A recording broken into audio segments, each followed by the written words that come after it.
એકવાર હાથી અને ગધેડા વચ્ચે બહેસ જામી। જંગલમાં જતા જતા તો કે ભાઈ હાથીએ કહ્યું કે ઘાસનો રંગ લીલો છે, ગધેડો કે ના ઘાસનો રંગ કાળો છે।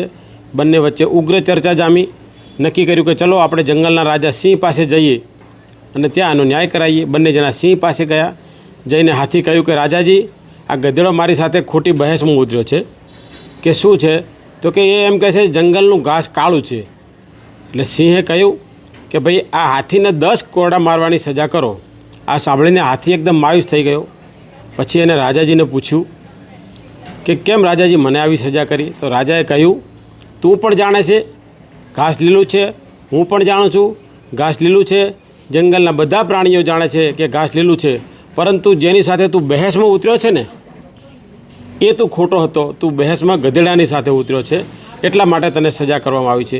મિત્રો, જીવનમાં આપણને ઘણા બધા આવા લોકો મળતા હોય છે જેની સાથે ખોટી બહેસમાં આપણે સમય બગાડીએ, આપણો કિંમતી સમય બગાડીએ। તેના કરતાં આ બહેસમાં ઉતર્યા વિના આપણે જે રસ્તે ચાલતા હોઈએ એ રસ્તે ચાલતા રહીશું, ચોક્કસ સફળતા મળશે। ભારત માતા કી જય।